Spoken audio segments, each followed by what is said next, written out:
Hey, this is Adam Bisek back with another workout with Brandan Fokken. Brandon was in town this weekend and asked if we could do a shoulder workout together, mainly because he gets a lot of questions from competitors on how he developed the great shoulders that he has. And with men's physique being, ever so popular and the shoulders being a really huge component of the men's physique aesthetic, thought that we would address those questions with a video. So y'all gave me some tips. We got a good workout together. You're going to notice we go through a lot of different movements. Yep. This one in particular being one of his patented movements that he likes to do, which is essentially just a lateral raise, dumbbell lateral raise, internally rotated the whole time. So you notice his knuckles are facing forward the whole time. And when I asked him why he likes doing it this way, it's obviously it's a lot based on feel, and because the shoulder is a penne muscle, meaning that it looks kind of like a feather, and it articulates the arm in so many different angles. You can train it so many different ways, and for him, he found this helped. It just felt great to him, and helped him develop that really good tie-in lateral to rear delt area that pops so well on him. After we did several sets of that, we went into an overhead press, and this is actually called a Jones machine. This is not a Smith machine. And the difference is that it glides up and down, but we can also release it so it goes forward and back. And you'll notice the bar also articulates side to side, so it really has the feel of a free bar with the safety of a Smith. I'd say it's almost harder than a free bar because you do try to challenge that freedom as well. You can see that we try to keep constant tension to the range of motion. We're on a military bench, essentially, so a straight up and down bench.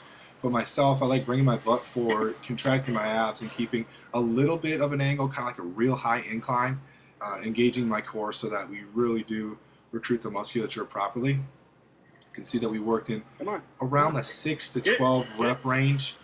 We're doing a lot of our middle working sets in terms of videotaping so that we can push each other more on the final working sets. This lateral raise that we did together was a new one to me. I've seen it done before. But to me, the real challenge with this one, different than any other side lateral raise, is that obviously with a longer bar, you're going to be challenged a lot more in terms of stability at the wrist, which subsequently moves to obviously a lot happening in the shoulder as well.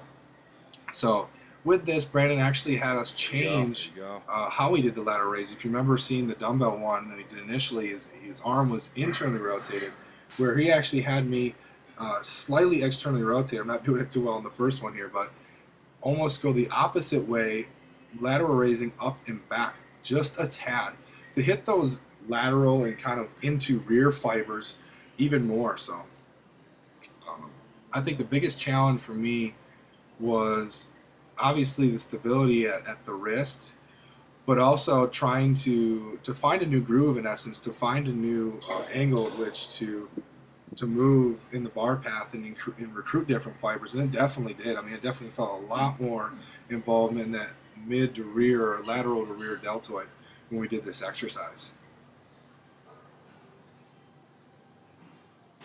The next exercise we did was another overhead press called an over and back, or at least that's what I called it. Brandon had a different name for it, but essentially being non-supported at the low back or at the back, you want to keep your abs tight, making sure your structures there are strong, leading to better function at the shoulder girdle and obviously better recruitment of the deltoids. Moving from a little bit below the nose in the front, about the chin level, to about eye level behind us. Just staying safe with the shoulders, keeping the weight lighter, but keeping constant tension. So great anterior, lateral, even a little bit of posterior rear delt with this movement. What I would equate to as a really good finishing exercise if you stay light and you have good posture with it. Just a really great exercise to get a deep burn and to finish off the shoulders. From there, though, I believe we did finish with rear delt movement, so just a bent over reverse fly, keeping constant tension on that rear deltoid. Again, most of our exercises we're looking at 3 to 4 working sets, working in that 6 to 8, 10 rep range with our heavier pressing, and then wandering up into 10, 20 repetitions with some of the lighter flies, focusing on really trying to recruit the proper musculature keeping constant tension and just getting a really good burn. So finished up here, great workout, great pump, just a good time with a good friend Brandon, and hopefully, as I did learn a lot, hopefully you do as well from this. Of course, any questions, comments, concerns, throw them in the comment section below. Until next time.